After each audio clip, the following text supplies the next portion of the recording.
Hello dear viewers, welcome back to our YouTube channel scholarship seller में। उम्मीद करता हूँ आप सब खैरियत से होंगे।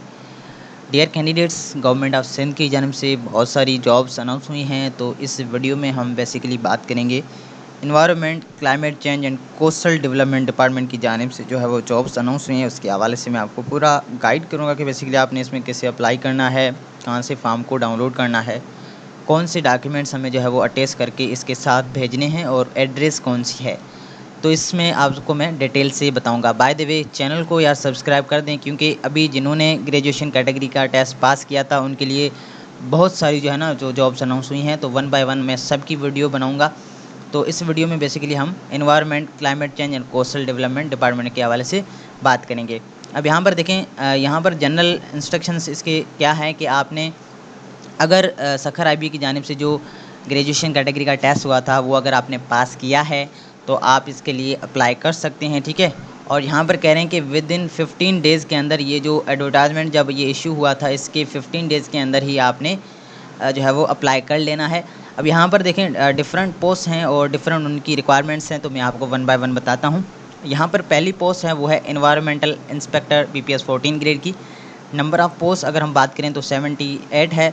यहाँ पर इनकी रिक्वायरमेंट या क्वालिफ़िकेशंस क्या होनी चाहिए, आपके पास ग्रेजुएशन होनी चाहिए इन साइंस, ठीक है, या सेकंड क्लास डिवीजन से फ्रॉम HEC रिकॉग्नाइज यूनिवर्सिटी से। एज लिमिट जो है वो 21 से लेकर 30 है। उसके बाद सेकंड पोस्ट है हमारी फील्ड असिस्टेंट के हवाले से, ये भी BPS 14 ग्रेड की है। इसमें जो नंबर ऑफ़ पोस्ट है वो 27 है। इसमें भी जो है वो आपके पास ग्रेजुएशन होनी चाहिए in science at least second class division से फ्रॉम HEC रिकॉग्नाइज यूनिवर्सिटी से। अब ये जो तीनों पोस्ट हैं ना, इनमें तीनों की रिक्वायरमेंट सेम है, ठीक है, एज भी सेम है। और यहाँ पर बैचलर्स आपकी होनी चाहिए साइंस में एटलीस्ट सेकंड क्लास डिवीजन से। लेबोरेटरी असिस्टेंट के लिए, फील्ड असिस्टेंट के लिए और एनवायरमेंटल इंस्पेक्टर के लिए, ठीक है, ये तीनों इनकी सेम रिक्वायरमेंट है।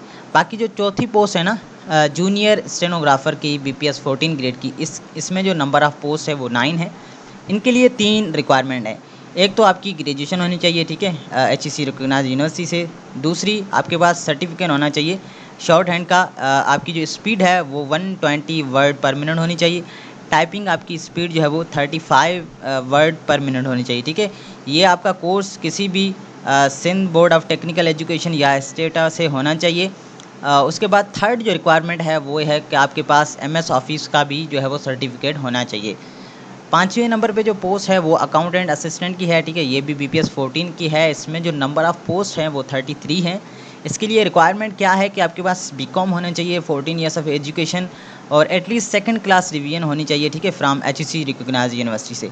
इसमें जो एज लिमिट है वो 21 से लेकर 30 है और इसके लिए जो है वो 18 से 28 साल है, ठीक है, जूनियर स्टेनोग्राफर के लिए। बाकी लास्ट जो पोस्ट है ये है data processing assistant BPS 12 grade की। इसमें जो है वो नंबर ऑफ़ पोस्ट जो है वो 38 हैं। इसके लिए 2 रिक्वायरमेंट्स हैं। एक तो आपकी ग्रेजुएशन होनी चाहिए फ्रॉम HEC रिकॉग्नाइज यूनिवर्सिटी से। दूसरी इसमें यह है कि आपके पास डिप्लोमा होना चाहिए, ठीक है, information technology from institute of recognise by Sindh board of technical education. तो ये जो है वो डिफरेंट पोस्ट थी, उनकी रिक्वायरमेंट्स। अब हम बताते हैं कि आपने इसमें कैसे अप्लाई करना है, ठीक है। अब यहाँ पर देखें, कह रहे हैं कि विद इन 15 डेज़ के अंदर आपने फॉर्म को डाउनलोड करके फिल करके रिक्वायर्ड डॉक्यूमेंट्स के साथ, ये जो एड्रेस है director general Sindh environmental protection agency, ये पूरी इनकी एड्रेस है, ठीक है, कराची की। इस एड्रेस पे आपने फॉर्म को सेंड करना है, ठीक है। फॉर्म के साथ कौन सी चीज़ें जो है वो आपने अटैच करनी है, ये सारी अटेस्टेड होनी चाहिए, जिसमें आपका CNIC हो गया, एक तो आपका एप्लीकेशन फॉर्म हो गया, CNIC हो गया, आपके एकेडमिक या टेक्निकल क्वालिफिकेशंस के सर्टिफिकेट्स जितने भी हैं, आपका डोमिसाइल और PRC, आपके 2 पासपोर्ट साइज़ फ़ोटोग्राफ्स और बाकी जो सखर IBA टेस्टिंग की जानिब से जो आपका सर्टिफिकेट है, जो आपने टेस्ट पास किया था, वो आपने अटैच करना है। अभी इनकी अनाउंसमेंट हो गई थी कि आपने अपने पोर्टल से जो है वो सर्टिफिकेट डाउनलोड कर सकते हैं। 350 इनकी जो फ़ीस है वो आप पे करके इनका सर्टिफिकेट डाउनलोड कर सकते हैं। बाकी अगर कोई प्रीवियस आपके पास एक्सपीरियंस है, उनके अगर आपके पास सर्टिफिकेट्स हैं तो वो भी आप अटैच कर सकते हैं। ये वेबसाइट है, ये इनकी वेबसाइट है जहाँ से हम फॉर्म को डाउनलोड करेंगे, ठीक है। उसके बाद नीचे हम कुछ चीज़ें हैं वो देख लेते हैं, उसके बाद मैं आपको बताता हूँ कि अपने फॉर्म को डाउनलोड कैसे करना है, ठीक है। अब यहाँ पर देखें, कह रहे हैं कि अगर आपने एक से दूसरी या तीसरी पोजीशन में अप्लाई करना है, यानी कि अलहदा आपने अगर अप्लाई करना है तो आपने सबके लिए अलहदा अलहदा एप्लीकेशंस जो है वो फिल करनी होगी। यानी कि 102 या 3 में अगर आप अप्लाई करना चाहते हैं तो आपने सेपरेटली एप्लीकेशन फॉर्म को फिल करना है और भेजना है। आपने पूरे फॉर्म को सही तरीके से फिल करना है, एज रिलैक्सेशन भी दी जाएगी। और उसके बाद यहाँ पर कह रहे हैं कि सिर्फ शॉर्ट लिस्टेड जो कैंडिडेट्स होंगे ना, उनको ही जॉब इसके रिटन टेस्ट और इंटरव्यूज़ के लिए बुलाया जाएगा। कोई भी टीए डीए नहीं प्रोवाइड किया जाएगा रिटन टेस्ट और इंटरव्यूज़ के लिए। अब ये देखें, ये है इनकी वेबसाइट epa.sindh.government.pk। यहाँ पर देखें job application form for SEPA जुलाई 2023, इस पर आपने क्लिक करना है। क्लिक करते ही आपके पास बेसिकली कुछ इस टाइप का डैशबोर्ड ओपन होगा। मैं आपको बताता हूँ।